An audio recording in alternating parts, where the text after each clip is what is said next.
Because, I mean, everybody be checking in. That's y'all favorite thing to do, check in with somebody that's gonna rob your stupid ass. Wow. Yo, you think that guy, the guy that you don't know in California got your back? The guy that got beef with other hoods and all this, you checking into that dude? The checking in part, is they seem to get hung up on that word, checking in. Yeah. So if we could diversify that word and bring it up to a 2021 thing. Right. What's the word, OG? What's the word? Maybe we may want to tell them they need to get connected. Yeah. You know what I mean? Yeah. Maybe that's the proper word, connected, properly connected. It's a fictitious name. They're not a mob. Mob ties is like the white boy from Malibu Most Wanted. Jay Prince Jr. and his son, they like the Malibu from Most Wanted. They're not no real gangsters. So there's been so much buzz lately about the whole checking in drama and extortion in hip hop, especially with the rumors swirling around Drake and his longtime Houston protector / alleged extortion kingpin, Jay Prince. And word on the street is that Jay Prince might have abandoned Drake. So get this, Drake apparently tried to ban all rap artists linked to Kendrick Lamar from performing in Houston, thinking his daddy, Jay Prince, would have his back. But then Schoolboy Q stepped in, making it crystal clear that he's not scared of Drake's so-called mob ties. And earlier this month, he performed in Houston in front of a huge crowd. But Schoolboy didn't stop there. He also called the whole checking in thing goofy and downright embarrassing, especially for someone as seasoned as Jay Prince, who's still playing these childish street games and trying to extort his own people. So what's really going on with Jay Prince and this extortion saga? Who's he tried to shake down, and has it led to any tragic outcomes for rappers who stood up to him? Let's break it down. Why do you want to go over there? Right. For what? Don't call me. Right. Oh, it's a you having a nerve to call me sometime. Like, what are you talking about, bro? I'm playing video games. My daughter got a soccer game tomorrow, bro. Grow the up. Okay, so let's first talk about this extortion business and how it became part of the hip-hop culture. The roots of extortion crime groups stretch way back to 18th century Italy, when the local mafia would send letters to business owners threatening or property damage unless they forked over protection money. Fast forward to when the mafia hit America and extortion took root in the inner cities. Chicago, New York, Philly, these places were practically shaking with fear thanks to regular mafia shakedowns. Naturally, other street gangs and organized crime groups adopted these shady tactics. With hip-hop bringing in the big bucks, it was only a matter of time before these groups set their sights on rappers. Nowadays, extortion is practically stitched into the fabric of hip-hop, and even the biggest stars in the game haven't escaped it. Take Tupac, for example. In 2011, the FBI unsealed shocking documents related to the investigation into Tupac's murder, exposing an extortion scheme by the Jewish Defense League, an organization classified by the FBI as a right-wing group. According to FBI documents, the JDL was extorting protection money from Ruthless Records and several big-name rap artists, including Tupac and Eazy-E, and made direct threats to their lives. The documents, originally produced in 1997, state, quote, JDL and other yet unidentified have been extorting money from various rap music stars via death threats. The scheme involves redacted and other subjects making telephonic death threats to the rap star. Subjects then intercede by contacting the victim and offering protection for a fee. Source reported that Eric Wright, also known as Eazy-E, who owned Ruthless Records, was a victim of this extortion scheme prior to dying from AIDS. Name redacted also reportedly targeted Tupac Shakur prior to his recent murder in Las Vegas, Nevada. End quote. Fast forward to the present day, and many Black American street gangs rely on the extortion of rap artists as one of their income sources, demanding that rappers check in when they visit their city to make sure they can move around safely without getting punked or worse. This way, rappers get a free pass to the hood, and the locals earn cash through security fees or by opening for the big names. Now, let's dive into some examples. Like I said, even the A-listers aren't immune. Take Kanye West, for example. During a trip to Philadelphia, he found himself in hot water and had to call in Beanie Siegel, the Broad Street for backup. Poor Kanye was just sitting at a diner table with friends when some sketchy dudes pulled up chairs to his table, not even eating, just waiting. Kanye had to hide his jewelry and keep a low profile, but luckily, Beanie swooped in and saved the day. Yeah, and he was feeling how some dudes was like looking at him sideways at his jewelry or whatever. Yeah. And he started to get kind of nervous, and he called you up. No, he didn't call me up personally. Well, somehow it got you. You know, 2 ways you could put out the blast. It could go to everybody who was, he put the blast out that he felt threatened. Right. Yeah. And you showed up. Yeah.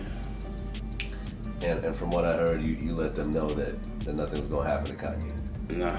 That's not how it went down. Yeah, Well, no, I'm saying, okay, nothing was going to happen to him. Not while I was there. Nothing was going to happen to him.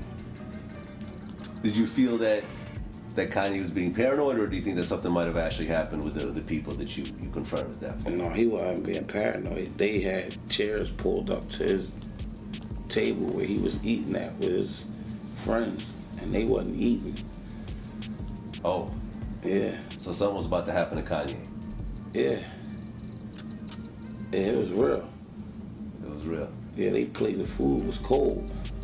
There was only a couple bites taken out of them. And it was just like a weight off. Like, hurry up. And when you come out of here, it's going down. So when I got Kanye, yo, do you know this guy right here? It was like, nah, I just pulled the chair from him, and Kanye had his jewelry tucked in on him. Take your chain out. And that was like a badge, that Rockefeller chain. Like, I don't do that. At least I didn't roll that way. And that was my brother. Like, we was La Familia. We was the family. So taking from him at that time was like taking from me. How did the guys react when you confronted them? As they should. Took a few steps back. A little more than a few steps. Now, Detroit, sweetie, is a whole different beast. The Motor City apparently operates under Trick's no-fly zone. Trick laid it all out on the Drink Champs podcast. Basically, if you're a rapper rolling into Detroit, you better show respect and pay your dues, or else. Let me ask you, Trick, because I don't understand, what is the no-fly zone? What does that mean? Because I've come to Detroit and had marvelous times. We shot movies together in Detroit. So, but what does this no-fly zone mean? It was for record labels. Okay. When record labels used to have like street teams, and that was back in the A&R days. You know, they would have a promo team, take the artists. You know, A&R take the artists to different locations, and it was like they were just coming to Detroit and wasn't picking up nothing. It was like they would charge the local artists to perform. They would charge the local artists to perform, and the local artists would bring 20, 30, 40, 50, 60 people sometimes to this event that will pay to get in. It's like, how is you charging them and they bringing you revenue? Wow. You know, and then, you know, when it kept happening with the little homies and they was just doing it because they got money, like, you know, man. Meaning paying to it was just their own stage, technically. Exactly. And it was radio as well. Like, you know, the Summer Jams events didn't consist of mostly Detroit artists. They consist of everybody from everywhere else, and the Detroit artists would get charged. Wow. And I was like, stop everything. Now the only entertainment around this gonna be what's here. Right. So we're gonna get acquainted with what we got around these corners, and then we'll start letting a few trinklets in one at a time. And if anybody violated, we'll deal with that accordingly. And no one knows this better than Rick Ross. Back in 2014, Rose was supposed to headline a Summer Jam event, but his plans were derailed by the local enforcers of the no-fly zone. Ross's entourage was stopped by 100 locals, making it clear he wasn't welcome. Now, word on the street is that Ross got spooked big time, although he of course later claimed none of it was true and claimed he's free to go to Detroit whenever he pleases. I have to ask you, okay, what is going on with you in Detroit? There was a show that you were supposed to perform, right? And you made, you know, you referenced it on your Twitter. Right. You made light of it. But now it's like the headlines are crazy. The blogs are like, Rick Ross is fearful of his life. He can't come to Detroit anymore. So no fly zone. What's happening? What's going on with that? Somebody is misleading our quite like, yo, we went out to Detroit, you know, we had a gig to go to, you know, so the team head over, you know, to the gig, And you know, I got my team, so my team is always in front of me, you know, just to make it clear. I never even made it to the venue. Okay. I never made it to the venue. Me and whoever this gentleman is, we never crossed paths. He never spoke with Rose, and I expect him to clarify that. I expect him, you know, I expect him to tell y'all, we never talked to Rose, we never spoke to M&G, but anyway, you know, the caravan on the way to the venue, and you know, they get there and someone has locked the gates to the venue, padlocked or however they did it. The gate was locked. It was gentlemen supposed to be here. This I didn't see myself. Okay. It was supposed to be gentlemen here who were talking with the police, and it was very peaceful. You know, for my team that made it, you know, there before you. Right. You know, they didn't even know it was a problem. You know, and so. You know, that's the promoter's job, you know what I mean? So, to guarantee that it's right, a safe situation. Right, so, you know, the promoter himself say, you know, let's get it fixed. We say, let's go to the casino. Shout out to Greektown Casino. So we went back to the casino. And, you know, that's where we chilled. And that's when I got the story that there was supposed to be a mob gang. And, you know, that's totally false. Mm-hmm. You know, when I let that breathe for a whole day, just expecting somebody to step up and say that's not true. No one spoke to MMG. No one. So what happens now? Like, do you go back to Detroit? I mean, you know, for me personally, because your fans are out there. They want to see you. I mean, for me personally, you know, of course it ain't personal because I was paid and I was paid well. You understand? And I just feel bad for those kids that stood out there 6 hours, right, that wanted to see Ricky Rose and couldn't see the boss because someone padlocked the gate. You know, so for whatever reason they did this, I don't understand it. Because if it's somebody that's supposed to be from the jungle, in the jungle you don't lock the lions out. You let the lions in and lock them in. That's when you get your confrontation. Now, let's not forget about DaBaby. During a video shoot in East Atlanta, he was confronted by a local gang for trespassing. They tried to intimidate him, but DaBaby held his ground. What's up with y'all? What's happening? Oh, yeah? Oh. Ain't nobody signed up a mission slip for me. Mm-mm. Huh? Oh, yeah? I ain't know that. Okay. Okay. Look cool. You said what? Nah. I don't know nothing I ain't get told about. Nah. Ain't none of that going on. Look, like I say, I all the little youngins out there. That's cool. But they're cool. Hey, well they're cool. They ain't gotta fuck with me, but I ain't signing no permission slip nowhere. That ain't what I do. Hey look, if you wanted to come politic, you could have came in politics. Hey, that's all good, big homie. They said he could have just came in politics. You know, that's what real niggas do. I ain't no peewee. But check out what I'm saying. I ain't no peewee though, so it don't go like that. It gotta be respect. It gotta be respect. You see what I'm saying? That's all it is. It gotta be respect. Look, nah. Y'all just come, y'all give respect. Y'all would've got the utmost respect. You see what I say? What's good with y'all? Y'all alright? Nah, okay, yeah, check it out. Y'all come with respect. Y'all would've got respect. But it ain't no, come on, don't do it like that. Just don't do it like that. You feel me? Don't do it like that. You come with respect, it be respect. Yeah, straight up. What you mean? Ask little brother knows exactly who I am. He just told you. You know what, check? Whoever told you I was over there shooting a video, ask them who I am. I don't answer questions. I don't sign permission slips. I don't do that, big homie. You feel me? You could have came and chopped it. Okay, we gonna see. We gonna see. Man, they just tried to shoot a video. Where's the video? I can get this bitch off out here. Cause y'all have to stack up quick. Let's do it. Straight up. Cool. Put it back. Same face. Come on, Kiki. Ain't no next time I don't check in, bro. Look, like I say, next time you just say, hey, come holler at me, bro, and I come holler at you. You see what I'm saying? But I ain't gonna never check in. Hey, I'm not checking in nowhere. You hear me? Okay, that's what's up. That's straight. Okay, say no more. Okay, I see you. Well,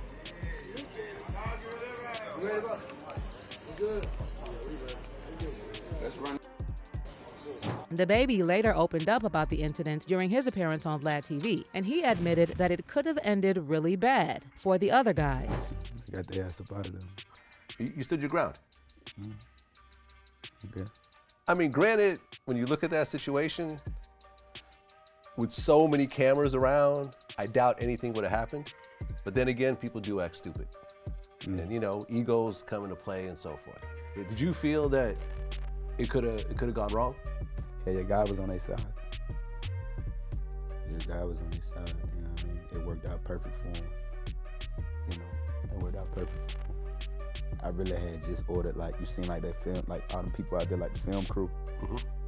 Yeah, I had just came down, it was just me and my brother. But I had just ordered like pieces for like the whole film crew and shit, so everybody could, you know, everybody could eat it. You know what I mean? I'm like, bro, go grab the pieces. I went to grab the pieces for the whole film crew. And I had on like little shorts and, you know, I had to lighten up. I had on little shorts and I do my little dance. You know, do what I do. Like I had to lighten up, so it worked out perfect for him. You know, as everybody probably know now. Well, I didn't see any security. Nah, I didn't even see really. It was just me. Everybody crew. else was doing it. Was there to do a job. Right. I had just met them that day. Everybody else was there. Like they don't, you know, they was there to do a job. They was scared. All them niggas was scared. Everybody out there was scared. It looked like a scary situation. It looked like it was about to go left. Yeah. But they ultimately walked away. Right on time too. Yeah.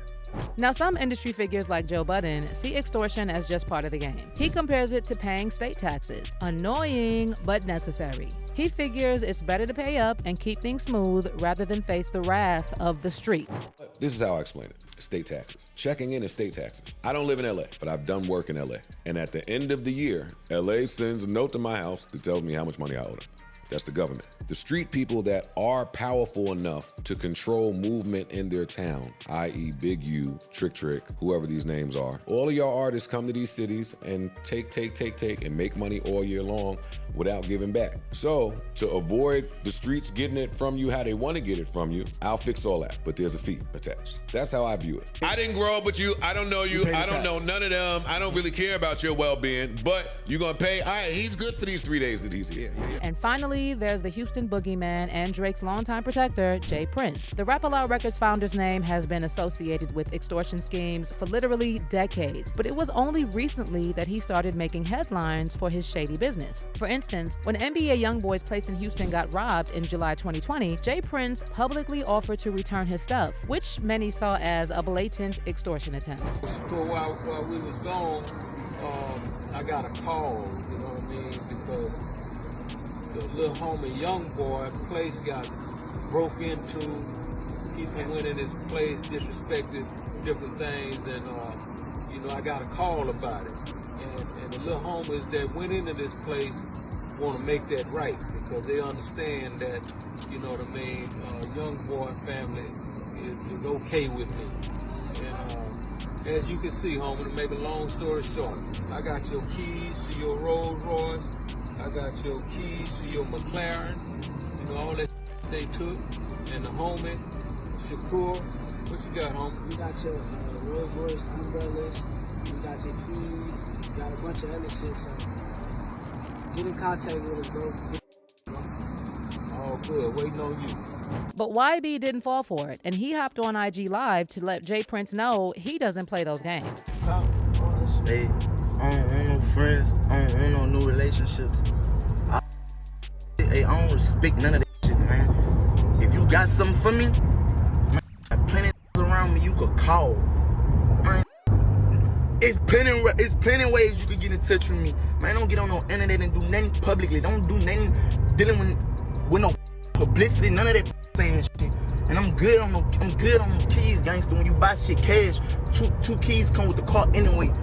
Mind your business, man. And then there was the whole situation with the late Migos rapper who was tragically killed in Houston in November 2022 while under the protection of Jay Prince's son, Jazz Prince. Now, you know how on his Drake diss track, Euphoria, Kendrick raps his daddy a killer. He wanna be Junior. They must have forgot the ish that they done. Dementia must run in his family, but let it get shaky, I'll park his son. Many fans believe that this was a reference to Jay Prince and Jazz Prince and their alleged responsibility for Takeoff's death. Basically, fans are speculating that Kendrick was warning Jay Prince to stay out of his beef with Drake unless he wants his son to be exposed. And this brings us to Kendrick's affiliate, Schoolboy Q. He's the latest rapper to publicly slam this whole concept of checking in, and he made it clear that he doesn't do any of that goofy stuff. There's been rumors that LA is probably one of the most dangerous places for rappers. Do you believe that's true? Yeah, because I mean, everybody be checking in. That's your favorite thing to do, check in with somebody that's gonna rob you, stupid. Wow. Yo, you think that guy, the guy that you don't know, in California got your back? The guy that got beef with other hoods and all this, you checking into that dude? Bro, just go to the hotel, get you something to eat, go back to the hotel. Do your business. Go have some fun. Where it's fun, why do you want to go over there? For what? Don't call me. Oh, it's motherfuckers be having a nerve to call me sometime. Like, what are you talking about, bro? I'm playing video games. My daughter got a soccer game tomorrow. Now, you probably heard that Schoolboy recently had 2 concerts in Canada canceled at the last minute, allegedly on Drake's orders. Well, word on the street is that Drake tried to pull the same stunt in Houston, thinking his daddy Jay Prince would have his back and ban everyone associated with Kendrick and TDE from the city. But it turns out that Jay Prince has no intention of fighting Drake's battles anymore. And on August 3rd, Schoolboy Q performed in front of a packed crowd at House of Blues in Houston. Fans are now saying that Drake is delusional for thinking that he could control Houston from Canada and dictate what American artists can perform there. As for Jay Prince, fans think he's entirely too old for these street games and extortion schemes. One fan said, Drake and Jay Prince corny AF. Accept that L and get in the studio to make a better song. But Drake can't. K-Dot dumb that Canadian ego. And someone else added, 60-year-old gangster, baby boomer still playing the tough guy. Old ninjas need to take a seat. No respect for people from the generation that destroyed our communities in the 70s, 80s, and 90s. But what's your take on Jay Prince and his alleged extortion business? How do you feel about these rumors Drake tried to ban TDE artists from playing in Houston? Drop your comments below, and then stick around for this next video.